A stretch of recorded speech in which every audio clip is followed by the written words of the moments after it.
ਸਤਿ ਸ਼੍ਰੀ ਅਕਾਲ ਦੋਸਤੋ ਤੁਸੀਂ ਸੁਣ ਜਾ ਰਹੇ ਹੋ ਕਿਤਾਬ ਦਾ ਸੀਕ੍ਰੇਟ ਦੇ ਪੰਜਾਬੀ ਅਨੁਵਾਦ ਦੇ ਵਿੱਚੋਂ ਚੈਪਟਰ ਸਿਹਤ ਦਾ ਰਹੱਸ। ਤਾਂ ਚਲੋ ਸ਼ੁਰੂ ਕਰਦੇ ਹਾਂ ਤੇ ਦੇਖਦੇ ਹਾਂ ਕਿ ਅਸਲ ਵਿੱਚ ਸਿਹਤ ਦਾ ਰਹੱਸ ਹੈ ਕੀ। ਸਾਡਾ ਸਰੀਰ ਦਰਅਸਲ ਸਾਡੇ ਵਿਚਾਰਾਂ ਦਾ ਨਤੀਜਾ ਹੈ। ਅਸੀਂ ਚਿਕਿਤਸਾ ਵਿਗਿਆਨ 'ਚ ਇਹ ਸਮਝਣਾ ਸ਼ੁਰੂ ਕਰ ਰਹੇ ਹਾਂ ਕਿ ਵਿਚਾਰਾਂ ਤੇ ਭਾਵਨਾਵਾਂ ਦੀ ਪ੍ਰਕਿਰਤੀ ਸਾਡੀ ਸਰੀਰਕ ਸਥਿਤੀ, ਤੰਤਰ ਤੇ ਕਿਰਿਆਵਾਂ ਨੂੰ ਨਿਰਧਾਰਤ ਕਰਦੀ ਹੈ। ਉਪਚਾਰ ਦੇ ਖੇਤਰ 'ਚ ਅਸੀਂ ਪਲਸੀਬੋ ਇਫੈਕਟ ਬਾਰੇ ਜਾਣਦੇ ਹਾਂ। ਪਲਸੀਬੋ ਇੱਕ ਇਹੋ ਜਿਹੀ ਨਕਲੀ ਦਵਾਈ ਹੈ ਜਿਸ ਦਾ ਸਾਡੇ ਸਰੀਰ ਤੇ ਕੋਈ ਪ੍ਰਭਾਵ ਨਹੀਂ ਹੁੰਦਾ। ਇਹ ਦਵਾਈ ਨਹੀਂ, ਖੰਡ ਦੀ ਗੋਲੀ ਹੁੰਦੀ ਹੈ। ਤੁਸੀਂ ਮਰੀਜ਼ਾਂ ਨੂੰ ਪਲਸੀਬੋ ਦੇਣ ਵੇਲੇ ਕਹਿੰਦੇ ਹੋ ਕਿ ਇਹ ਪ੍ਰਭਾਵੀ ਦਵਾਈ ਹੈ ਤੇ ਪਲਸੀਬੋ ਦਾ ਪ੍ਰਭਾਵ ਅਸਲ ਉਪਚਾਰਕ ਦਵਾਈ ਵਰਗਾ ਹੀ ਹੁੰਦਾ ਹੈ। ਸ਼ੋਧਕਰਤਾਵਾਂ ਨੇ ਪਤਾ ਲਾਇਆ ਹੈ ਕਿ ਇੱਕ ਇਨਸਾਨ ਦਾ ਦਿਮਾਗ ਉਪਚਾਰ 'ਚ ਸਭ ਤੋਂ ਵੱਡਾ ਤੱਤ ਹੈ। ਕਈ ਵਾਰੀ ਤਾਂ ਇਹ ਦਵਾਈ ਤੋਂ ਵੀ ਜ਼ਿਆਦਾ ਮਹੱਤਵਪੂਰਨ ਹੁੰਦਾ ਹੈ। ਰਹੱਸ ਦੇ ਪ੍ਰਭਾਵ 'ਚ ਜਾਗਰੂਕ ਹੋਣ ਤੋਂ ਬਾਅਦ ਤੁਸੀਂ ਜ਼ਿਆਦਾ ਸਪਸ਼ਟਤਾ ਨਾਲ ਇਨਸਾਨਾਂ ਦੇ ਜੀਵਨ 'ਚ ਸਮਾਈ ਸੱਚਾਈ ਨੂੰ ਦੇਖ ਪਾਵੋਗੇ, ਜਿਸ 'ਚ ਸਿਹਤ ਦਾ ਖੇਤਰ ਸ਼ਾਮਲ ਹੈ। ਪਲਸੀਬੋ ਇਫੈਕਟ ਕਾਫੀ ਸ਼ਕਤੀਸ਼ਾਲੀ ਹੁੰਦਾ ਹੈ। ਜਦੋਂ ਮਰੀਜ਼ ਸੱਚਮੁੱਚ ਸੋਚਦਾ ਤੇ ਯਕੀਨ ਕਰਦਾ ਹੈ ਕਿ ਇਹ ਨਕਲੀ ਗੋਲੀ ਅਸਲ ਦਵਾਈ ਹੈ ਤਾਂ ਉਸ ਨੂੰ ਉਹੀ ਮਿਲਦਾ ਹੈ ਜਿਸ ਵਿੱਚ ਉਹ ਯਕੀਨ ਕਰਦਾ ਹੈ ਤੇ ਉਹਨਾਂ ਦਾ ਇਲਾਜ ਹੋ ਜਾਂਦਾ ਹੈ। ਜੇਕਰ ਕੋਈ ਛੁੱਟ-ਪੁੱਟ ਬਿਮਾਰ ਹੈ ਤਾਂ ਉਹ ਅਸਲ ਦਵਾਈ ਲੈ ਸਕਦਾ ਹੈ ਜਾਂ ਫਿਰ ਬਦਲਵੇਂ ਤੌਰ ਤੇ ਇਹ ਪਤਾ ਲਾ ਸਕਦਾ ਹੈ ਕਿ ਉਸ ਦੇ ਦਿਮਾਗ ਦੀ ਕਿਹੜੀ ਚੀਜ਼ ਉਸ ਛੁੱਟ-ਪੁੱਟ ਬਿਮਾਰੀ ਨੂੰ ਪੈਦਾ ਕਰ ਰਹੀ ਹੈ। ਜੇਕਰ ਬਿਮਾਰੀ ਗੰਭੀਰ ਹੈ ਤੇ ਜਾਨਲੇਵਾ ਸਾਬਤ ਹੋ ਸਕਦੀ ਹੈ ਤਾਂ ਜ਼ਾਹਿਰ ਹੈ ਕਿ ਸਹੀ ਦਵਾਈ ਲੈਣ 'ਚ ਜ਼ਿਆਦਾ ਸਿਆਣਪ ਹੈ। ਬਹਰਹਾਲ ਦਵਾਈਆਂ ਨੂੰ ਲੈਣ ਦੇ ਬਾਅਦ ਵੀ ਇਹ ਪਤਾ ਲਗਾਉਣਾ ਠੀਕ ਰਹੇਗਾ ਕਿ ਦਿਮਾਗ ਕੀ ਕਰ ਰਿਹਾ ਹੈ। ਸਪਸ਼ਟ ਤੌਰ ਤੇ ਦਵਾਈਆਂ ਨੂੰ ਨਕਾਰਨਾ ਨਹੀਂ ਚਾਹੀਦਾ। ਚਿਕਿਤਸਾ ਦੇ ਹਰ ਸਾਧਨ ਦੀ ਆਪਣੀ ਥਾਂ ਹੁੰਦੀ ਹੈ। ਮਾਨਸਿਕ ਚਿਕਿਤਸਾ ਦਵਾਈਆਂ ਨਾਲ ਮਿਲ ਕੇ ਕੰਮ ਕਰਦੀ ਹੈ। ਜੇਕਰ ਦਰਦ ਹੈ ਤਾਂ ਦਵਾਈਆਂ ਨਾਲ ਉਸ ਦਰਦ ਨੂੰ ਮਿਟਾਉਣ ਤੋਂ ਬਾਅਦ ਵਿਅਕਤੀ ਆਪਣੇ ਸਰੀਰ ਤੇ ਜ਼ਿਆਦਾ ਚੰਗੀ ਤਰ੍ਹਾਂ ਧਿਆਨ ਕੇਂਦਰਿਤ ਕਰ ਸਕਦਾ ਹੈ। ਸੰਪੂਰਨ ਸਿਹਤ ਇੱਕ ਇਹੋ ਜਿਹੀ ਚੀਜ਼ ਹੈ ਜਿਸ ਬਾਰੇ ਕੋਈ ਵੀ ਵਿਅਕਤੀ ਲੁਕਵੇਂ ਢੰਗ ਨਾਲ ਸੋਚ ਸਕਦਾ ਹੈ, ਭਲੇ ਹੀ ਉਸ ਦੇ ਚਾਰੇ ਪਾਸੇ ਕੁਝ ਵੀ ਹੋ ਰਿਹਾ ਹੋਵੇ। ਬ੍ਰਹਿਮੰਡ ਅਨੰਤ ਦਾ ਖਜ਼ਾਨਾ ਹੈ। ਜਦੋਂ ਤੁਸੀਂ ਬ੍ਰਹਿਮੰਡ ਦੀ ਅਨੰਤਤਾ ਮਹਿਸੂਸ ਕਰਨ ਲਈ ਆਪਣੇ ਦਿਮਾਗ ਦੇ ਦਰਵਾਜ਼ੇ ਖੋਲ੍ਹ ਲੈਂਦੇ ਹੋ ਤਾਂ ਤੁਸੀਂ ਰੋਮਾਂਚ, ਖੁਸ਼ੀ, ਆਨੰਦ ਤੇ ਉਹ तमाम ਚੀਜ਼ਾਂ ਮਹਿਸੂਸ ਕਰੋਗੇ ਜਿਹੜੀ ਬ੍ਰਹਿਮੰਡ ਤੁਹਾਨੂੰ ਦੇ ਸਕਦਾ ਹੈ। ਚੰਗੀ ਸਿਹਤ, ਚੰਗੀ ਦੌਲਤ, ਚੰਗਾ ਸੁਭਾਅ। ਲੇਕਿਨ ਜਦੋਂ ਤੁਸੀਂ ਨਕਾਰਾਤਮਕ ਵਿਚਾਰਾਂ ਨਾਲ ਆਪਣੇ ਦਿਮਾਗ ਦੇ ਦਰਵਾਜ਼ੇ ਬੰਦ ਕਰ ਲੈਂਦੇ ਹੋ ਤਾਂ ਤੁਹਾਨੂੰ ਪਰੇਸ਼ਾਨੀ ਮਹਿਸੂਸ ਹੋਵੇਗੀ, ਦਰਦ ਮਹਿਸੂਸ ਹੋਵੇਗਾ, ਪੀੜਾ ਮਹਿਸੂਸ ਹੋਵੇਗੀ ਤੇ ਹਰ ਦਿਨ ਦਰਦ ਭਰਿਆ ਮਹਿਸੂਸ ਹੋਵੇਗਾ। ਸਾਡੇ ਕੋਲ ਹਜ਼ਾਰਾਂ ਹੀ ਬਿਮਾਰੀਆਂ ਤੇ ਦਵਾਈਆਂ ਹਨ, ਲੇਕਿਨ ਉਹ ਸਿਰਫ ਕਮਜ਼ੋਰ ਕੜੀਆਂ ਹਨ। ਸਾਰੀ ਬਿਮਾਰੀ ਕੇਵਲ ਇੱਕ ਚੀਜ਼ ਦੇ ਕਾਰਨ ਹੁੰਦੀ ਹੈ, ਤਣਾਅ। ਜੇਕਰ ਤੁਸੀਂ ਕਿਸੇ ਕੜੀ ਜਾਂ ਸਿਸਟਮ ਤੇ ਜ਼ਿਆਦਾ ਦਬਾਅ ਜਾਂ ਤਣਾਅ ਬਣਾਉਂਦੇ ਹੋ ਤਾਂ ਉਹ ਕੜੀ ਟੁੱਟ ਜਾਂਦੀ ਹੈ। ਸਾਰਾ ਤਣਾਅ ਇੱਕ ਨਕਾਰਾਤਮਕ ਵਿਚਾਰ ਨਾਲ ਆਰੰਭ ਹੁੰਦਾ ਹੈ ਜਿਸ ਤੇ ਕਾਬੂ ਨਹੀਂ ਕੀਤਾ ਗਿਆ। ਇਸ ਤੋਂ ਬਾਅਦ ਉਂਝ ਵੀ ਦੂਜੇ ਵਿਚਾਰ ਆ ਧਮਕਦੇ ਹਨ ਤੇ ਆਖਿਰਕਾਰ ਤਣਾਅ ਪ੍ਰਗਟ ਹੋ ਜਾਂਦਾ ਹੈ। ਤਣਾਅ ਨਤੀਜਾ ਹੈ, ਲੇਕਿਨ ਕਾਰਨ ਨਕਾਰਾਤਮਕ ਚਿੰਤਨ ਹੈ ਤੇ ਇਹ ਸਾਰੇ ਇੱਕ ਛੋਟੇ ਜਿਹੇ ਨਕਾਰਾਤਮਕ ਵਿਚਾਰ ਨਾਲ ਸ਼ੁਰੂ ਹੋਇਆ ਸੀ। ਭਾਵੇਂ ਤੁਸੀਂ ਜੋ ਕੁਝ ਵੀ ਉਤਪੰਨ ਕੀਤਾ ਹੋਵੇ, ਤੁਸੀਂ ਉਸ ਨੂੰ ਬਦਲ ਸਕਦੇ ਹੋ ਇੱਕ ਛੋਟੇ ਸਕਾਰਾਤਮਕ ਵਿਚਾਰ ਨਾਲ ਤੇ ਫਿਰ ਉਸ ਤੋਂ ਬਾਅਦ ਇੱਕ ਹੋਰ ਸਕਾਰਾਤਮਕ ਵਿਚਾਰ ਨਾਲ। ਸਾਡਾ ਸਰੀਰ ਤੰਤਰ ਸਾਨੂੰ ਫੀਡਬੈਕ ਦੇਣ ਲਈ ਬਿਮਾਰੀ ਉਤਪੰਨ ਕਰਦਾ ਹੈ। ਇਸ ਰਾਹੀਂ ਇਹ ਸਾਨੂੰ ਦੱਸਦਾ ਹੈ ਕਿ ਸਾਡਾ ਨਜ਼ਰੀਆ ਸੰਤੁਲਿਤ ਨਹੀਂ ਹੈ ਜਾਂ ਅਸੀਂ ਪ੍ਰੇਮਪੂਰਨ ਤੇ ਸ਼ੁਕਰਗੁਜ਼ਾਰ ਨਹੀਂ ਹਾਂ। ਸਰੀਰ ਦੇ ਸੰਕੇਤ ਤੇ ਨਿਸ਼ਾਨੀ ਕੋਈ ਭਿਆਨਕ ਚੀਜ਼ ਨਹੀਂ ਹੈ। ਡਾਕਟਰ ਡੈਮਾਰਟਿਨੀ ਸਾਨੂੰ ਦੱਸ ਰਹੇ ਹਨ ਕਿ ਪ੍ਰੇਮ ਤੇ ਸ਼ੁਕਰਗੁਜ਼ਾਰਤਾ ਸਾਡੇ ਜੀਵਨ ਤੋਂ ਸਾਰੀ ਨਕਾਰਾਤਮਕਤਾ ਨੂੰ ਬਾਹਰ ਕੱਢ ਦੇਣਗੇ, ਭਾਵੇਂ ਉਹ ਕਿੰਨੀ ਵੀ ਵੱਡੀ ਹੋਵੇ। ਪ੍ਰੇਮ ਤੇ ਸ਼ੁਕਰਗੁਜ਼ਾਰਤਾ ਸਮੁੰਦਰ 'ਚ ਰਸਤਾ ਬਣਾ ਸਕਦੇ ਹਨ, ਪਹਾੜ ਹਿਲਾ ਸਕਦੇ ਨੇ ਤੇ ਚਮਤਕਾਰ ਕਰ ਸਕਦੇ ਹਨ। ਇਸੇ ਤਰ੍ਹਾਂ ਪ੍ਰੇਮ ਤੇ ਸ਼ੁਕਰਗੁਜ਼ਾਰਤਾ ਕਿਸੇ ਵੀ ਬਿਮਾਰੀ ਦਾ ਇਲਾਜ ਕਰ ਸਕਦੇ ਨੇ। ਅਕਸਰ ਲੋਕ ਇਹ ਸਵਾਲ ਪੁੱਛਦੇ ਹਨ ਕਿ ਜਦੋਂ ਕੋਈ ਵਿਅਕਤੀ ਆਪਣੇ ਸਰੀਰ ਰੂਪੀ ਮੰਦਰ 'ਚ ਕੋਈ ਬਿਮਾਰੀ ਉਤਪੰਨ ਕਰ ਲੈਂਦਾ ਹੈ ਜਾਂ ਫਿਰ ਆਪਣੇ ਸਰੀਰ 'ਚ ਕਿਸੇ ਤਰ੍ਹਾਂ ਦੀ ਪਰੇਸ਼ਾਨੀ ਨੂੰ ਲੈ ਆਉਂਦਾ ਹੈ ਤਾਂ ਕੀ ਸਹੀ ਸੋਚ ਦੀ ਸ਼ਕਤੀ ਨਾਲ ਇਸ ਨੂੰ ਸੁਧਾਰਿਆ ਜਾ ਸਕਦਾ ਹੈ? ਜਵਾਬ ਬਿਲਕੁਲ ਸਪਸ਼ਟ ਹੈ, ਹਾਂ, ਸੁਧਾਰਿਆ ਜਾ ਸਕਦਾ ਹੈ। ਮੈਨੂੰ ਬ੍ਰੈਸਟ ਕੈਂਸਰ ਹੋ ਗਿਆ ਸੀ। ਮੈਨੂੰ ਆਪਣੇ ਦਿਲ 'ਚ ਪੂਰੀ ਆਸਥਾ ਤੇ ਸੱਚਾ ਵਿਸ਼ਵਾਸ ਸੀ ਕਿ ਮੈਂ ਠੀਕ ਹੋ ਚੁੱਕੀ ਹਾਂ। ਹਰ ਦਿਨ ਮੈਂ ਕਹਿੰਦੀ ਸੀ, ਮੇਰੇ ਇਲਾਜ ਲਈ ਧੰਨਵਾਦ। ਲਗਾਤਾਰ ਮੈਂ ਕਹਿੰਦੀ ਸੀ, ਮੇਰੇ ਇਲਾਜ ਲਈ ਧੰਨਵਾਦ। ਮੈਂ ਆਪਣੇ ਦਿਲ 'ਚ ਇਹ ਯਕੀਨ ਕਰ ਲਿਆ ਸੀ ਕਿ ਮੈਂ ਠੀਕ ਹੋ ਚੁੱਕੀ ਹਾਂ। ਮੈਂ ਆਪਣੇ ਆਪ ਨੂੰ ਇਸ ਤੌਰ ਤੇ ਦੇਖਿਆ ਜਿਵੇਂ ਕੈਂਸਰ ਮੇਰੇ ਸਰੀਰ 'ਚ ਕਦੇ ਵੀ ਨਹੀਂ ਸੀ। ਮੈਂ ਆਪਣਾ ਇਲਾਜ ਕਰਨ ਲਈ ਇੱਕ ਹੋਰ ਸਾਧਨ ਦਾ ਇਸਤੇਮਾਲ ਕੀਤਾ। ਮੈਂ ਬੜੀ ਮਜ਼ੇਦਾਰ ਫਿਲਮਾਂ ਦੇਖਣ ਲੱਗੀ। ਮੈਂ ਬਸ ਹੱਸਦੀ ਸੀ ਤੇ ਦਿਲ ਖੋਲ੍ਹ ਕੇ ਹੱਸਦੀ ਸੀ। ਤਣਾਅ ਲੈਣ ਦਾ ਤਾਂ ਸਵਾਲ ਹੀ ਨਹੀਂ ਸੀ, ਕਿਉਂਕਿ ਅਸੀਂ ਜਾਣਦੇ ਸੀ ਕਿ ਉਪਚਾਰ ਦੀ ਕੋਸ਼ਿਸ਼ ਕਰਨ ਵੇਲੇ ਤਣਾਅ ਬਹੁਤ ਮਾੜੀ ਚੀਜ਼ ਹੋ ਸਕਦਾ ਹੈ। ਬਿਮਾਰੀ ਦਾ ਪਤਾ ਚੱਲਣ ਅਤੇ ਇਸ ਦੇ ਠੀਕ ਹੋਣ ਦੇ ਵਿਚਕਾਰ 3 ਮਹੀਨਿਆਂ ਦਾ ਫਾਸਲਾ ਰਿਹਾ ਤੇ ਇਹ ਉਪਚਾਰ ਬਿਨਾਂ ਕਿਸੇ ਰੇਡੀਏਸ਼ਨ ਜਾਂ ਕੀਮੋਥੈਰੇਪੀ ਨਾਲ ਹੋ ਗਿਆ। ਕੈਥੀ ਗੁੱਡਮੈਨ ਦੀ ਇਹ ਸੁੰਦਰ ਤੇ ਪ੍ਰੇਰਕ ਕਹਾਣੀ 3 ਜ਼ਬਰਦਸਤ ਸ਼ਕਤੀਆਂ ਦੇ ਕਾਰਜਰਤ ਹੋਣ ਦੀ ਉਦਾਹਰਨ ਹੈ। ਇਲਾਜ ਲਈ ਸ਼ੁਕਰਗੁਜ਼ਾਰਤਾ ਦੀ ਸ਼ਕਤੀ, ਮਨਚਾਹੀ ਚੀਜ਼ ਪਾਉਣ ਦੀ ਆਸਥਾ ਦੀ ਸ਼ਕਤੀ ਤੇ ਸਾਡੇ ਸਰੀਰ ਦੀ ਬਿਮਾਰੀ ਬਾਹਰ ਕੱਢਣ ਲਈ ਹਾਸੇ ਤੇ ਖੁਸ਼ੀ ਦੀ ਸ਼ਕਤੀ। ਕੈਥੀ ਆਪਣੇ ਇਲਾਜ 'ਚ ਹਾਸੇ ਨੂੰ ਸ਼ਾਮਲ ਕਰਨ ਲਈ ਇਸ ਲਈ ਪ੍ਰੇਰਿਤ ਹੋਈ ਕਿਉਂਕਿ ਉਹਨਾਂ ਨੇ ਨਾਰਮਨ ਕਾਜੀਨਸ ਦੀ ਕਹਾਣੀ ਸੁਣ ਲਈ ਸੀ। ਨਾਰਮਨ ਨੂੰ ਇੱਕ ਲਾ ਇਲਾਜ ਬਿਮਾਰੀ ਸੀ। ਡਾਕਟਰਾਂ ਨੇ ਉਸ ਨੂੰ ਦੱਸਿਆ ਸੀ ਕਿ ਉਹ ਸਿਰਫ ਕੁਝ ਹੀ ਮਹੀਨਿਆਂ ਦਾ ਮਹਿਮਾਨ ਹੈ। ਨਾਰਮਨ ਨੇ ਆਪਣਾ ਇਲਾਜ ਆਪ ਕਰਨ ਦਾ ਫੈਸਲਾ ਲਿਆ। 3 ਮਹੀਨਿਆਂ ਤੱਕ ਉਸਨੇ ਸਿਰਫ ਮਜ਼ੇਦਾਰ ਫਿਲਮਾਂ ਦੇਖੀਆਂ ਤੇ ਉਹ ਹੱਸਦਾ ਰਿਹਾ। ਉਹਨਾਂ 3 ਮਹੀਨਿਆਂ ਦੇ ਅੰਦਰ ਹੀ ਬਿਮਾਰੀ ਉਸਦੇ ਸਰੀਰ 'ਚੋਂ ਚਲੀ ਗਈ। ਡਾਕਟਰਾਂ ਨੇ ਉਸਦੇ ਉਪਚਾਰ ਨੂੰ ਚਮਤਕਾਰ ਹੀ ਦੱਸਿਆ। ਜਦੋਂ ਨਾਰਮਨ ਦਿਲ ਖੋਲ੍ਹ ਕੇ ਹੱਸਿਆ ਤਾਂ ਉਸਦੀ ਸਾਰੀ ਨਕਾਰਾਤਮਕਤਾ ਬਾਹਰ ਨਿਕਲ ਗਈ ਤੇ ਨਾਲ ਹੀ ਉਸਦੀ ਬਿਮਾਰੀ ਵੀ ਬਾਹਰ ਚਲੀ ਗਈ। ਹਾਸਾ ਸੱਚਮੁੱਚ ਸਭ ਤੋਂ ਵਧੀਆ ਦਵਾਈ ਹੈ। ਅਸੀਂ ਸਾਰੇ ਇੱਕ ਸਵੈ ਨਿਰਮਿਤ ਬੁਨਿਆਦੀ ਪ੍ਰੋਗਰਾਮ ਨਾਲ ਆਏ ਹੋਏ ਹਾਂ। ਇਸ ਨੂੰ ਆਤਮ ਉਪਚਾਰ ਕਿਹਾ ਜਾਂਦਾ ਹੈ। ਜਦੋਂ ਤੁਹਾਨੂੰ ਕੋਈ ਜ਼ਖਮ ਜਾਂ ਫੱਟ ਹੁੰਦਾ ਹੈ ਤਾਂ ਉਹ ਦੁਬਾਰਾ ਠੀਕ ਹੋ ਜਾਂਦਾ ਹੈ। ਜਦੋਂ ਤੁਹਾਨੂੰ ਕੋਈ ਬੈਕਟੀਰੀਅਲ ਇਨਫੈਕਸ਼ਨ ਹੁੰਦਾ ਹੈ ਤਾਂ ਇਮਿਊਨ ਸਿਸਟਮ ਉਸ ਦਾ ਮੁਕਾਬਲਾ ਕਰਕੇ ਸਰੀਰ ਨੂੰ ਠੀਕ ਕਰ ਦਿੰਦਾ ਹੈ।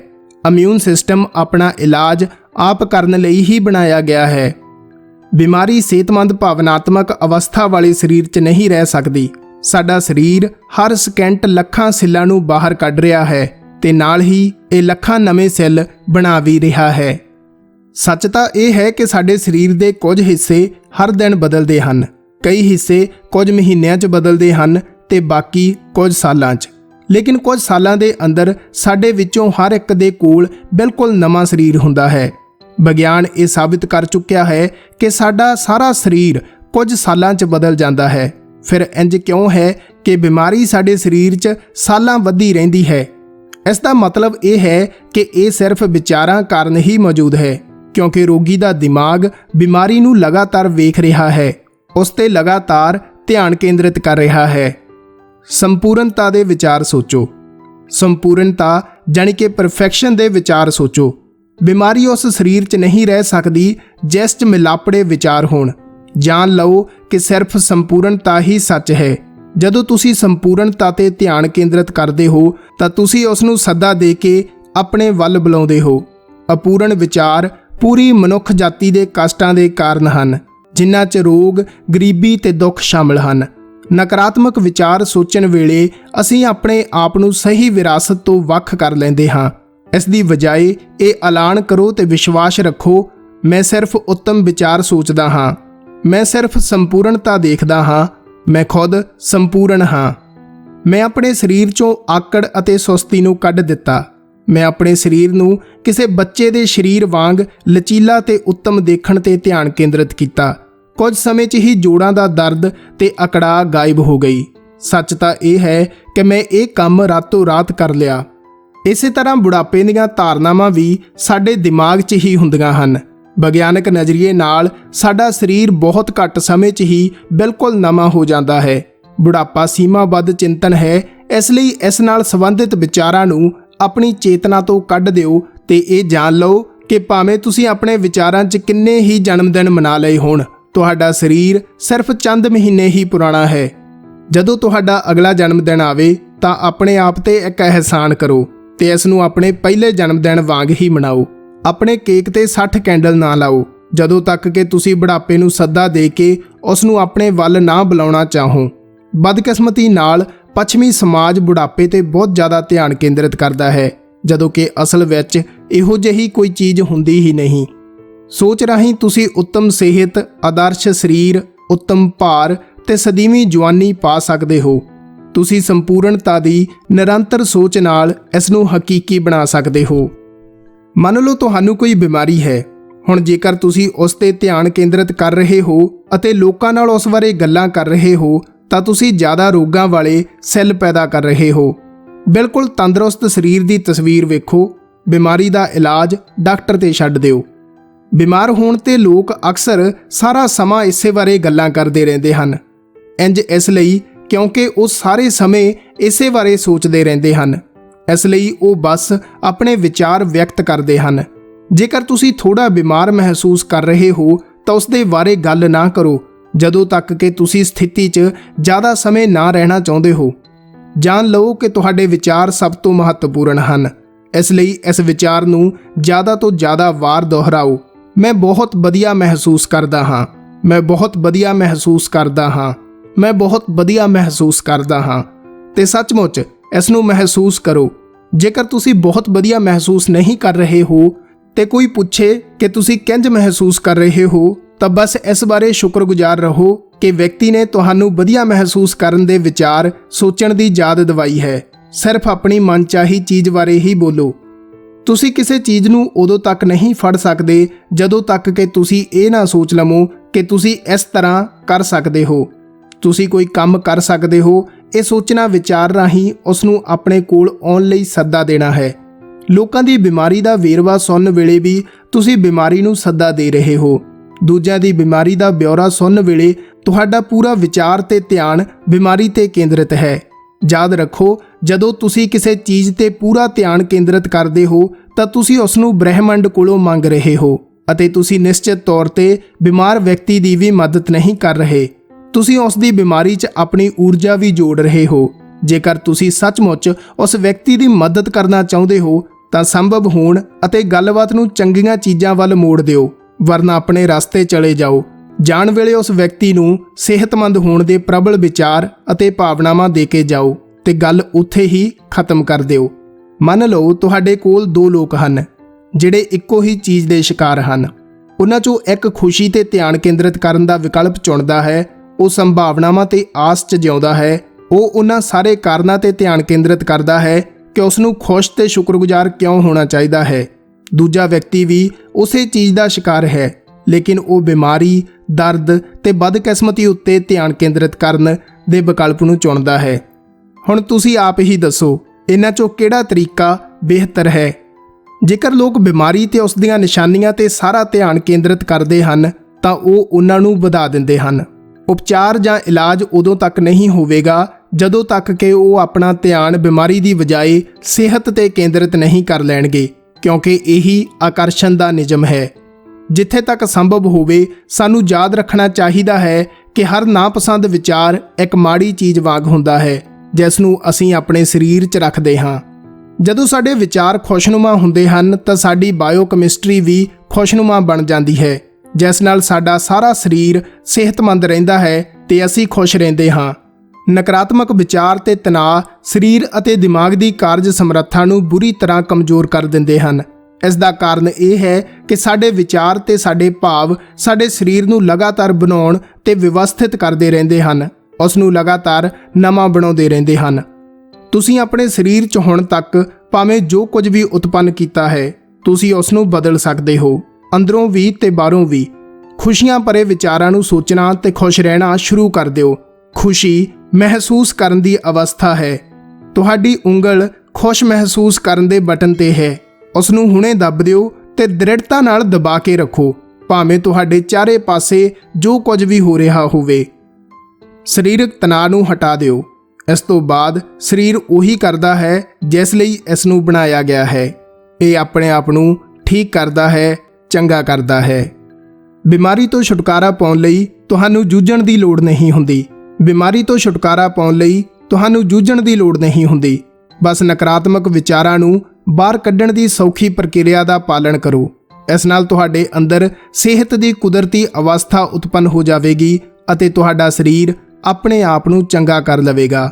ਮਾਈਕਲ ਬਰਨਾਰਡ ਬੈਕਵਿਥ ਦੱਸਦੇ ਨੇ ਕਿ ਮੈਂ ਕਿਡਨੀਆਂ ਨੂੰ ਦੁਬਾਰਾ ਠੀਕ ਹੁੰਦੇ ਵੇਖਿਆ ਹੈ। ਮੈਂ ਕੈਂਸਰ ਨੂੰ ਗਾਇਬ ਹੁੰਦੇ ਦੇਖਿਆ ਹੈ। ਮੈਂ ਅੱਖਾਂ ਦੀ ਜੋਤ ਨੂੰ ਸੁਧਰਦਿਆਂ ਤੇ ਮੁੜਦਿਆਂ ਦੇਖਿਆ ਹੈ। ਰਹੱਸ ਦਾ ਪਤਾ ਲੱਗਣ ਤੋਂ ਪਹਿਲਾਂ ਮੈਂ 3 ਸਾਲਾਂ ਤੋਂ ਪੜ੍ਹਨ ਲਈ ਚਸ਼ਮਾ ਲਾ ਰਿਹਾ ਸੀ। ਇੱਕ ਰਾਤੀ ਜਦੋਂ ਮੈਂ ਰਹੱਸ ਦੇ ਗਿਆਨ ਦੀ ਸਦੀਆਂ ਲੰਬੀ ਯਾਤਰਾ ਨੂੰ ਖੋਜ ਰਿਹਾ ਸੀ ਤਾਂ ਮੈਂ ਪੜ੍ਹਨ ਲਈ ਆਪਣਾ ਚਸ਼ਮਾ ਚੁੱਕਿਆ, ਲੇਕਿਨ ਮੈਂ ਰਸਤੇ 'ਚ ਹੀ ਰੁਕ ਗਿਆ। ਮੈਨੂੰ ਆਪਣਾ ਇਹ ਕੰਮ ਬਿਜਲੀ ਦੇ ਝਟਕੇ ਵਾਂਗ ਲੱਗਿਆ। ਮੈਂ ਲੋਕਾਂ ਦੀਆਂ ਗੱਲਾਂ ਸੁਣੀਆਂ ਸਨ ਕਿ ਉਮਰ ਦੇ ਨਾਲ-ਨਾਲ ਅੱਖਾਂ ਦੀ ਰੋਸ਼ਨੀ ਘੱਟ ਹੁੰਦੀ ਹੈ। ਮੈਂ ਲੋਕਾਂ ਨੂੰ ਆਪਣੇ ਹੱਥ ਦੀ ਦੂਰੀ ਤੇ ਕਿਤਾਬ ਜਾਂ ਅਖਬਾਰ ਪੜ੍ਹਦੇ ਵੀ ਵੇਖਿਆ ਸੀ। ਮੈਂ ਇਸ ਵਿਚਾਰ ਨੂੰ ਮੰਨ ਲਿਆ ਸੀ ਕਿ ਉਮਰ ਨਾਲ ਅੱਖਾਂ ਦੀ ਰੋਸ਼ਨੀ ਘਟ ਜਾਂਦੀ ਹੈ ਤੇ ਮੈਂ ਇਸ ਨੂੰ ਆਪਣੇ ਮਨ 'ਚ ਜਗ੍ਹਾ ਦੇ ਦਿੱਤੀ ਸੀ। ਮੈਂ ਇਹ ਕੰਮ ਜਾਣਬੁੱਝ ਕੇ ਨਹੀਂ ਕੀਤਾ, ਲੇਕਿਨ ਫਿਰ ਵੀ ਕੀਤਾ ਤੇ ਸੀ। ਮੈਂ ਜਾਣਦਾ ਸੀ ਕਿ ਮੈਂ ਆਪਣੇ ਵਿਚਾਰਾਂ ਕਾਰਨ ਜਿਸ ਚੀਜ਼ ਨੂੰ ਵਜੂਦ 'ਚ ਲਿਆਇਆ ਹਾਂ ਉਸ ਨੂੰ ਬਦਲ ਸਕਦਾ ਹਾਂ। ਇਸ ਲਈ ਮੈਂ ਇੱਕਦਮ ਕਲਪਨਾ ਕੀਤੀ ਕਿ ਮੈਂ ਉਨੀ ਹੀ ਸਪਸ਼ਟਤਾ ਨਾਲ ਦੇਖ ਰਿਹਾ ਹਾਂ ਜਿੰਨਾ 21 ਸਾਲ ਦੀ ਉਮਰ 'ਚ ਦੇਖਦਾ ਸੀ।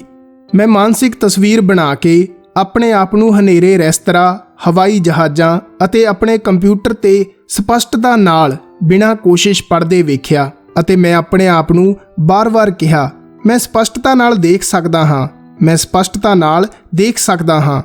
ਮੈਂ ਆਪਣੀਆਂ ਅੱਖਾਂ ਦੀ ਨਜ਼ਰ ਸਪਸ਼ਟ ਹੋਣ ਤੇ ਸ਼ੁਕਰਗੁਜ਼ਾਰਤਾ ਦੇ ਰੋਮਾਂਚ ਦੀਆਂ ਭਾਵਨਾਵਾਂ ਮਹਿਸੂਸ ਕੀਤੀਆਂ। 3 ਦਿਨਾਂ 'ਚ ਹੀ ਮੇਰੀਆਂ ਅੱਖਾਂ ਦੀ ਰੋਸ਼ਨੀ ਬਿਲਕੁਲ ਠੀਕ ਹੋ ਗਈ ਤੇ ਪੜ੍ਹਨ ਦਾ ਚਸ਼ਮਾ ਉਤਰ ਗਿਆ। ਹੁਣ ਮੈਂ ਸਪਸ਼ਟਤਾ ਨਾਲ ਵੇਖ ਸਕਦਾ ਹਾਂ। ਜਦੋਂ ਮੈਂ ਦਾ ਸੀਕ੍ਰੇਟ ਦੇ ਇੱਕ ਟੀਚਰ ਡਾਕਟਰ ਬੇਨ ਜੌਨਸਨ ਨੂੰ ਇਹ ਪ੍ਰਸੰਗ ਦੱਸਿਆ ਤਾਂ ਉਹ ਬੋਲੇ, ਕੀ ਤੈਨੂੰ ਅਹਿਸਾਸ ਹੈ ਕਿ 3 ਦਿਨਾਂ ਅੰਦਰ ਇਹ ਕੰਮ ਕਰਨ ਲਈ ਤੇਰੀਆਂ ਅੱਖਾਂ ਨੂੰ ਕਿਸ ਚੀਜ਼ ਤੋਂ ਗੁਜ਼ਰਨਾ ਪਿਆ ਹੋਵੇਗਾ? ਮੈਂ ਜਵਾਬ ਦਿੱਤਾ, ਨਹੀਂ, ਤੇ ਈਸ਼ਵਰ ਦਾ ਸ਼ੁਕਰ ਹੈ ਕਿ ਮੈਨੂੰ ਪਤਾ ਨਹੀਂ ਹੈ। ਇਸ ਲਈ ਉਹ ਵਿਚਾਰ ਮੇਰੇ ਦਿਮਾਗ 'ਚ ਆਏ ਹੀ ਨਹੀਂ। ਮੈਂ ਤਾਂ ਬਸ ਇੰਨਾ ਜਾਣਦਾ ਸੀ ਕਿ ਮੈਂ ਇਹ ਕੰਮ ਕਰ ਸਕਦਾ ਹਾਂ ਤੇ ਤੇਜ਼ੀ ਨਾਲ ਕਰ ਸਕਦਾ ਹਾਂ। ਕਈ ਵਾਰੀ ਅਗਿਆਨਤਾ ਤੋਂ ਫਾਇਦਾ ਹੁੰਦਾ ਹੈ। ਡਾਕਟਰ ਜੌਨਸਨ ਨੇ ਆਪਣੇ ਸਰੀਰ ਤੋਂ ਇੱਕ ਲਾ ਇਲਾਜ ਬਿਮਾਰੀ ਨੂੰ ਖਤਮ ਕਰ ਦਿੱਤਾ ਸੀ। ਇਸ ਲਈ ਉਹਨਾਂ ਦੇ ਚਮਤਕਾਰ ਦੀ ਤੁਲਨਾ 'ਚ ਮੇਰੀਆਂ ਅੱਖਾਂ ਦੀ ਰੋਸ਼ਨੀ ਦਾ ਮੁੜਨਾ ਮੈਨੂੰ ਛੋਟੀ ਜਿਹੀ ਗੱਲ ਲੱਗੀ ਸੀ। ਸੱਚ ਤਾਂ ਇਹ ਹੈ ਕਿ ਮੈਨੂੰ ਆਪਣੀਆਂ ਅੱਖਾਂ ਦੀ ਰੋਸ਼ਨੀ ਇੱਕੋ ਹੀ ਰਾਤ 'ਚ ਮੁੜਨ ਦੀ ਆਸ ਸੀ। ਇਸ ਲਈ 3 ਦਿਨਾਂ 'ਚ ਇਹ ਕੰਮ ਦਾ ਹੋਣਾ ਮੈਨੂੰ ਚਮਤਕਾਰਿਤ ਨਹੀਂ ਸੀ ਲੱਗਿਆ। ਯਾਦ ਰੱਖੋ ਕਿ ਬ੍ਰਹਿਮੰਡ 'ਚ ਸਮਾਂ ਤੇ ਆਕਾਰ ਦਾ ਕੋਈ ਮਹੱਤਵ ਨਹੀਂ ਹੈ। ਮੁਹਾਸਿਆਂ ਦਾ ਇਲਾਜ ਕਰਨਾ ਵੀ ਕਿਸੇ ਬਿਮਾਰੀ ਦੇ ਇਲਾਜ ਜਿੰਨਾ ਹੀ ਸੌਖਾ ਹੈ। ਪ੍ਰਕਿਰਿਆ ਸਮਾਨ ਹੈ, ਫਰਕ ਸਿਰਫ ਸਾਡੇ ਦਿਮਾਗ 'ਚ ਹੈ। ਜੇਕਰ ਤੁਸੀਂ ਕਿਸੇ ਬਿਮਾਰੀ ਨੂੰ ਆਪਣੇ ਵੱਲ ਆਕਰਸ਼ਿਤ ਕਰ ਲਿਆ ਹੈ ਤਾਂ ਉਸ ਨੂੰ ਮੁਹਾਸਿਆਂ ਜਿੰਨਾ ਵੱਡਾ ਮੰਨ ਲਓ। ਫਿਰ ਸਾਰੇ ਨਕਾਰਾਤਮਕ ਵਿਚਾਰਾਂ ਨੂੰ ਆਪਣੇ ਦਿਮਾਗ ਤੋਂ ਬਾਹਰ ਕਰ ਦਿਓ ਤੇ ਪੂਰਨ ਸਿਹਤ ਤੇ ਧਿਆਨ ਕੇਂਦਰਿਤ ਕਰੋ। ਮੈਂ ਯਕੀਨ ਕਰਦਾ ਹਾਂ ਤੇ ਜਾਣਦਾ ਹਾਂ ਕਿ ਕੋਈ ਬਿਮਾਰੀ ਲਾ ਇਲਾਜ ਨਹੀਂ ਹੁੰਦੀ। ਕਦੇ ਨਾ ਕਦੇ ਅਖੌਤੀ ਲਾ ਇਲਾਜ ਬਿਮਾਰੀ ਦਾ ਇਲਾਜ ਹੋਇਆ ਹੈ। ਮੇਰੇ ਦਿਮਾਗ ਤੇ ਮੇਰੀ ਦੁਨੀਆ 'ਚ ਲਾ ਇਲਾਜ ਦਾ ਵਜੂਦ ਹੀ ਨਹੀਂ। ਇਸ ਦੁਨੀਆ 'ਚ ਤੁਹਾਡੇ ਲਈ ਕਾਫੀ ਜਗ੍ਹਾ ਹੈ, ਇਸ ਲਈ ਤੁਸੀਂ ਵੀ ਆ ਕੇ ਮੇਰੇ ਨਾਲ ਸ਼ਾਮਲ ਹੋ ਸਕਦੇ ਹੋ। ਇਹ ਇੱਕ ਇਹੋ ਜਿਹੀ ਦੁਨੀਆ ਹੈ ਜਿੱਥੇ ਹਰ ਦਿਨ ਚਮਤਕਾਰ ਹੁੰਦੇ ਹਨ। ਇਹ ਇੱਕ ਇਹੋ ਜਿਹੀ ਦੁਨੀਆ ਹੈ ਜਿਸ 'ਚ ਬਹੁਤਾਂਤ ਦੀਆਂ ਨਦੀਆਂ ਵਗ ਰਹੀਆਂ ਨੇ, ਜਿੱਥੇ ਸਾਰੀਆਂ ਚੰਗੀਆਂ ਚੀਜ਼ਾਂ ਹੁਣੇ ਤੁਹਾਡੇ ਅੰਦਰ ਮੌਜੂਦ ਹਨ। ਸਵਰਗ ਵਰਗਾ ਲੱਗਦਾ ਹੈ ਨਾ? ਇਹ ਸੱਚਮੁੱਚ ਐਵੇਂ ਹੀ ਹੈ। ਤੁਸੀਂ ਆਪਣੀ ਜ਼ਿੰਦਗੀ ਬਦਲ ਸਕਦੇ ਹੋ ਤੇ ਆਪਣਾ ਇਲਾਜ ਆਪੇ ਕਰ ਸਕਦੇ ਹੋ। ਮੇਰੀ ਕਹਾਣੀ 10 ਮਾਰਚ 1981 ਨੂੰ ਸ਼ੁਰੂ ਹੁੰਦੀ ਹੈ। ਇਸ ਦਿਨ ਮੇਰੀ ਜ਼ਿੰਦਗੀ ਸੱਚਮੁੱਚ ਹੀ ਬਦਲ ਗਈ। ਮੈਂ ਇਸ ਦਿਨ ਨੂੰ ਕਦੇ ਨਹੀਂ ਭੁੱਲ ਪਾਵਾਂਗਾ। ਮੇਰਾ ਹਵਾਈ ਜਹਾਜ਼ ਕ੍ਰੈਸ਼ ਹੋ ਗਿਆ। ਮੈਨੂੰ ਪੂਰੀ ਤਰ੍ਹਾਂ ਅਧਰੰਗ ਦੀ ਹਾਲਤ 'ਚ ਹਸਪਤਾਲ ਪਹੁੰਚਾਇਆ ਗਿਆ। ਮੇਰੀ ਰੀੜ੍ਹ ਦੀ ਹੱਡੀ ਚੂਰਾ-ਚੂਰ ਹੋ ਗਈ ਸੀ। ਮੇਰੀ ਪਹਿਲੀ ਤੇ ਦੂਜੀ ਸਰਵਾਈਕਲ ਵਰਟੀਬ੍ਰੇਟ ਟੁੱਟ ਗਈ ਸੀ। ਮੇਰੀ ਨਿਰਮਾਣ ਦੀ ਸਮਰੱਥਾ ਖਤਮ ਹੋ ਗਈ ਸੀ। ਮੈਂ ਖਾ ਪੀ ਵੀ ਨਹੀਂ ਸਕਦਾ ਸੀ। ਮੇਰੀ ਝਿੱਲੀ ਦਾ ਡਾਇਫਰਾਮ ਨਸ਼ਟ ਹੋ ਗਿਆ ਸੀ। ਮੈਂ ਸਾਹ ਨਹੀਂ ਲੈ ਸਕਦਾ ਸੀ। ਮੈਂ ਬਸ ਆਪਣੀਆਂ ਪਲਕਾਂ ਹੀ ਝਪਕਾ ਸਕਦਾ ਸੀ। ਜ਼ਾਹਿਰ ਹੈ ਡਾਕਟਰਾਂ ਨੇ ਮੇਰੀ ਹਾਲਤ ਦੇਖ ਕੇ ਕਿਹਾ ਕਿ ਮੈਂ ਜ਼ਿੰਦਗੀ ਭਰ ਅਪੰਗ ਹੀ ਰਹਾਂਗਾ, ਬਸ ਆਪਣੀਆਂ ਹੀ ਪਲਕਾਂ ਝਪਕਾ ਪਾਵਾਂਗਾ। ਉਹਨਾਂ ਨੇ ਮੇਰੇ ਬਾਰੇ ਇਹੀ ਤਸਵੀਰ ਦੇਖੀ, ਲੇਕਿਨ ਉਹਨਾਂ ਦੇ ਸੋਚਣ ਨਾਲ ਕੋਈ ਫਰਕ ਨਹੀਂ ਪੈਣਾ ਸੀ। ਮਹੱਤਵਪੂਰਨ ਗੱਲ ਤਾਂ ਇਹ ਹੈ ਕਿ ਮੈਂ ਕੀ ਸੋਚਦਾ ਸੀ। ਮੈਂ ਦੁਬਾਰਾ ਆਮ ਹੋਣ ਦੀ ਤਸਵੀਰ ਵੇਖੀ, ਜਿਸ 'ਚ ਮੈਂ ਆਪਣੇ ਪੈਰਾਂ ਤੇ ਚੱਲ ਕੇ ਹਸਪਤਾਲ ਤੋਂ ਬਾਹਰ ਆ ਰਿਹਾ ਸੀ। ਹਸਪਤਾਲ ਦੇ ਅੰਦਰ ਮੈਂ ਸਿਰਫ ਆਪਣੇ ਦਿਮਾਗ ਤੇ ਕੰਮ ਕਰ ਰਿਹਾ ਸੀ। ਲੇਕਿਨ ਜੇਕਰ ਤੁਹਾਡਾ ਦਿਮਾਗ ਸਹੀ ਕੰਮ ਕਰ ਰਿਹਾ ਹੈ ਤਾਂ ਤੁਸੀਂ ਹਰ ਚੀਜ਼ ਨੂੰ ਦੁਬਾਰਾ ਸਹੀ ਕਰ ਸਕਦੇ ਹੋ। ਮੈਨੂੰ ਰੈਸਪੀਰੇਟਰ ਤੇ ਰੱਖਿਆ ਗਿਆ। ਡਾਕਟਰਾਂ ਨੇ ਕਿਹਾ ਕਿ ਡਾਇਫਰਾਮ ਨਸ਼ਟ ਹੋ ਜਾਣ ਕਾਰਨ मैं दोबारा साह नहीं लै पावांगा। लेकिन एक निक्की जही आवाज़ मैनू बार-बार कहती रही, डूंगी साह लओ, डूंगी साह लओ। ते आखिरकार मेरा रेस्पीरेटर हट गया।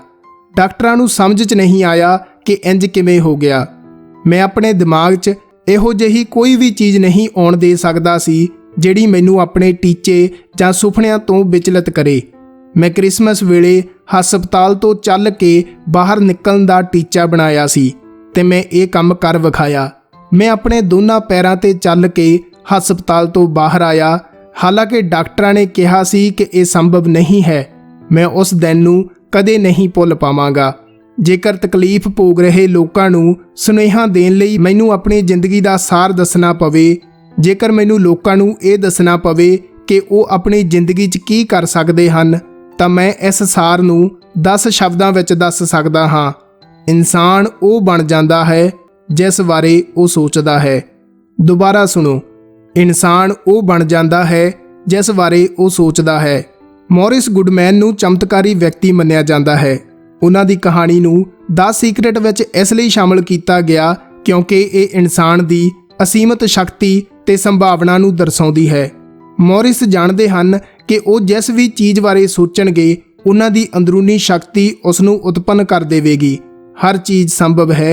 मॉरिस गुडमैन दी कहानी ने हज़ारां लोकां नूं उत्तम सेहत बारे सोचण, उस दी कल्पना करन ते उस नूं महसूस करन लई प्रेरित किया है। उन्हां ने अपनी जिंदगी दी सब तो वड्डी मुश्किल नूं सब तो वड्डे तोहफे 'च तब्दील कर लिया है। द सीक्रेट फिल्म रिलीज़ होने तो बाद साडे कोल चमत्कारी कहानियां दा हड़ ही आ गया, जिस 'च हर तरह दीआं बीमारियां तो ठीक हो चुके लोकां ने सानू दस्सिया कि ये द सीक्रेट देखण दे कारण होया है। जेकर तुहानू यकीन है तां हर चीज़ संभव है। मैं डॉक्टर बेन जॉनसन दे प्रेरक शब्दां नाल सेहत दे विषय ते गलबात खत्म करनी चाहांगा। ਅਸੀਂ ਹੁਣ ਊਰਜਾ ਚਿਕਿਤਸਾ ਦੇ ਯੁੱਗ 'ਚ ਕਦਮ ਰੱਖ ਰਹੇ ਹਾਂ। ਬ੍ਰਹਿਮੰਡ ਦੀ ਹਰ ਚੀਜ਼ ਦੀ ਇੱਕ ਫ੍ਰੀਕੁਐਂਸੀ ਹੈ ਤੇ ਤੁਹਾਨੂੰ ਬਸ ਫ੍ਰੀਕੁਐਂਸੀ ਨੂੰ ਬਦਲਣਾ ਹੈ ਜਾਂ ਅਵਸਰ ਦੀ ਫ੍ਰੀਕੁਐਂਸੀ ਉਤਪੰਨ ਕਰਨਾ ਹੈ। ਇਸ ਤਰ੍ਹਾਂ ਦੁਨੀਆ 'ਚ ਹਰ ਚੀਜ਼ ਨੂੰ ਬਦਲਣਾ ਬਹੁਤ ਸੌਖਾ ਹੈ, ਭਾਵੇਂ ਉਹ ਬਿਮਾਰੀ ਹੋਵੇ ਜਾਂ ਭਾਵਨਾਤਮਕ ਮੁੱਦੇ ਹੋਣ ਜਾਂ ਕੋਈ ਹੋਰ ਚੀਜ਼। ਇਹ ਬੜੀ ਵੱਡੀ ਸੰਭਾਵਨਾ ਹੈ। ਇਹ ਸਾਡੇ ਸਾਹਮਣੇ ਪ੍ਰਗਟ ਹੋਣ ਵਾਲਾ ਹੁਣ तक ਦਾ ਸਭ ਤੋਂ ਵੱਡਾ ਰਹੱਸ ਹੈ। ਦੋਸਤੋ ਚਲੋ ਹੁਣ ਆਪਾਂ ਅਗਰ ਇਸ ਪੂਰੇ ਚੈਪਟਰ 'ਚੋਂ 6 ਮੁੱਖ ਪੁਆਇੰਟ ਕੱਢਣੇ ਹੋਣ ਤਾਂ ਉਹ ਕਿਹੜੇ ਹੋਣਗੇ। ਪਹਿਲਾ ਪੁਆਇੰਟ, ਪਲਸੀਬੋ ਇਫੈਕਟ ਆਕਰਸ਼ਣ ਦੇ ਨਿਯਮ ਦੀ ਇੱਕ ਉਦਾਹਰਨ ਹੈ। ਜਦੋਂ ਕੋਈ ਰੋਗੀ ਸੱਚਮੁੱਚ ਯਕੀਨ ਕਰਦਾ ਹੈ ਕਿ ਖੰਡ ਦੀ ਗੋਲੀ ਅਸਲੀ ਦਵਾਈ ਹੈ ਤਾਂ ਉਸ ਨੂੰ ਉਹੀ ਮਿਲਦਾ ਹੈ ਜਿਸ ਤੇ ਉਹ ਯਕੀਨ ਕਰਦਾ ਹੈ ਤੇ ਇਸ ਦਾ ਇਲਾਜ ਹੋ ਜਾਂਦਾ ਹੈ। ਪੁਆਇੰਟ ਨੰਬਰ 2, ਸੰਪੂਰਨ ਸਿਹਤ ਤੇ ਧਿਆਨ ਕੇਂਦਰਿਤ ਕਰਨਾ ਇੱਕ ਇਹੋ ਜਿਹੀ ਚੀਜ਼ ਹੈ ਜਿਹੜੀ ਅਸੀਂ ਸਾਰੇ ਆਪਣੇ ਅੰਦਰ ਕਰ ਸਕਦੇ ਹਾਂ, ਭਾਵੇਂ ਬਾਹਰ ਕੁਝ ਵੀ ਹੋ ਰਿਹਾ ਹੋਵੇ। ਪੁਆਇੰਟ ਨੰਬਰ 3, ਹਾਸਾ ਖੁਸ਼ੀ ਨੂੰ ਆਕਰਸ਼ਿਤ ਕਰਦਾ ਹੈ ਤੇ ਨਕਾਰਾਤਮਕਤਾ ਨੂੰ ਨਸ਼ਟ ਕਰਦਾ ਹੈ ਤੇ ਚਮਤਕਾਰਤ ਇਲਾਜ ਵੱਲ ਲੈ ਜਾਂਦਾ ਹੈ। ਪੁਆਇੰਟ ਨੰਬਰ 4, ਬਿਮਾਰੀ ਸਰੀਰ 'ਚ ਇਸ ਲਈ ਉਤਪੰਨ ਹੁੰਦੀ ਹੈ ਕਿਉਂਕਿ ਅਸੀਂ ਉਸ ਬਾਰੇ ਸੋਚਦੇ ਹਾਂ, ਉਸ ਬਾਰੇ ਗੱਲਾਂ ਕਰਦੇ ਹਾਂ ਤੇ ਉਸ ਤੇ ਲੋੜ ਤੋਂ ਵੱਧ ਧਿਆਨ ਦਿੰਦੇ ਹਾਂ। ਜੇਕਰ ਤੁਸੀਂ ਛੁੱਟ-ਪੁੱਟ ਬਿਮਾਰ ਹੋ ਤਾਂ ਇਸ ਬਾਰੇ ਗੱਲ ਨਾ ਕਰੋ ਜਦੋਂ ਤੱਕ ਕਿ ਤੁਸੀਂ ਇਸ ਨੂੰ ਹੋਰ ਵਧਾਉਣਾ ਨਹੀਂ ਚਾਹੁੰਦੇ। ਜਦੋਂ ਤੁਸੀਂ ਲੋਕਾਂ ਦੀ ਬਿਮਾਰੀ ਦੇ ਵੇਰਵਿਆਂ ਨੂੰ ਸੁਣਦੇ ਹੋ ਤਾਂ ਤੁਸੀਂ ਉਹਨਾਂ ਦੀਆਂ ਬਿਮਾਰੀਆਂ 'ਚ ਆਪਣੀ ਊਰਜਾ ਜੋੜ ਦਿੰਦੇ ਹੋ। ਇਸ ਦੀ ਬਜਾਏ ਗੱਲਬਾਤ ਨੂੰ ਚੰਗੀ ਚੀਜ਼ ਵੱਲ ਮੋੜ ਦਿਓ ਤੇ ਉਹਨਾਂ ਨੂੰ ਸਿਹਤਮੰਦ ਤਸਵੀਰ ਦਿਖਾਉਣ ਲਈ ਪ੍ਰਬਲ ਵਿਚਾਰ ਪੇਸ਼ ਕਰੋ। ਪੁਆਇੰਟ ਨੰਬਰ 5, ਬੁਢਾਪੇ ਦੀਆਂ ਧਾਰਨਾਵਾਂ ਸਾਡੇ ਦਿਮਾਗ 'ਚ ਹੁੰਦੀਆਂ ਹਨ, ਇਸ ਲਈ ਇਹੋ ਜਿਹੀ ਵਿਚਾਰ ਨੂੰ ਆਪਣੇ ਚੇਤਨ ਤੋਂ ਬਾਹਰ ਕੱਢ ਦਿਓ। ਆਦਰਸ਼ ਸਿਹਤ ਤੇ ਸਦੀਵੀ ਜੋਵਨ ਤੇ ਧਿਆਨ ਕੇਂਦਰਿਤ ਕਰੋ। ਪੁਆਇੰਟ ਨੰਬਰ 6, ਬਿਮਾਰੀਆਂ ਤੇ ਬੁਢਾਪੇ ਬਾਰੇ ਸਮਾਜ 'ਚ ਚੱਲ ਰਹੀਆਂ ਗੱਲਾਂ ਤੇ ਕੰਨ ਨਾ ਰੱਖੋ, ਮਤਲਬ ਉਹਨਾਂ ਨੂੰ ਸੁਣੋ ਨਾ। ਨਕਾਰਾਤਮਕ ਸੁਨੇਹੇ ਨਾਲ ਤੁਹਾਡਾ ਭਲਾ ਨਹੀਂ ਹੋਵੇਗਾ, ਇਸ ਲਈ ਸਦਾ ਸਕਾਰਾਤਮਕ ਸੁਨੇਹੇ ਤੇ ਧਿਆਨ ਧਰੋ। ਦੋਸਤੋ ਤੁਸੀਂ ਸੁਣ ਰਹੇ ਸੀ ਆਪਣੇ ਦੋਸਤ ਜਗਮੀਤ ਸਿੰਘ ਹਠੂਰ ਨੂੰ YouTube ਚੈਨਲ ਕਲਮ ਪੰਜਾਬ ਦੀ ਤੋਂ। ਇਸ ਕਿਤਾਬ ਦਾ ਅਸੀਂ ਸਿਰਫ ਇੱਕ ਹੀ ਪਾਠ ਤੁਹਾਡੇ ਨਾਲ ਸਾਂਝਾ ਕਰਿਆ ਹੈ। ਇਸ ਤਰ੍ਹਾਂ ਦੇ ਬਹੁਤ ਵਧੀਆ ਹੋਰ ਵੀ ਕਈ ਚੈਪਟਰ ਇਸ ਕਿਤਾਬ ਦੇ ਵਿੱਚ ਨੇ। ਅਗਰ ਤੁਸੀਂ ਇਸ ਬਹੁਤ ਬਿਹਤਰੀਨ ਕਿਤਾਬ ਨੂੰ ਪੜ੍ਹਨਾ ਚਾਹੁੰਦੇ ਹੋ ਤਾਂ ਡਿਸਕ੍ਰਿਪਸ਼ਨ ਦੇ ਵਿੱਚ ਮੈਂ ਇਸ ਕਿਤਾਬ ਦਾ ਲਿੰਕ ਦਿੱਤਾ ਹੈ। ਤੁਸੀਂ ਉਸ ਲਿੰਕ ਰਾਹੀਂ ਇਸ ਕਿਤਾਬ ਨੂੰ ਘਰ ਬੈਠੇ ਮੰਗਵਾ ਸਕਦੇ ਹੋ। ਦੋਸਤੋ ਮੈਂ ਬਹੁਤ ਜਲਦ ਫੇਰ ਮਿਲਾਂਗਾ ਕਿਸੇ ਨਵੀਂ ਵੀਡੀਓ ਦੇ ਨਾਲ। ਤਦ ਤੱਕ ਲਈ ਮੈਨੂੰ ਦਿਓ ਇਜਾਜ਼ਤ। ਅਲਵਿਦਾ, ਸਤਿ ਸ਼੍ਰੀ ਅਕਾਲ।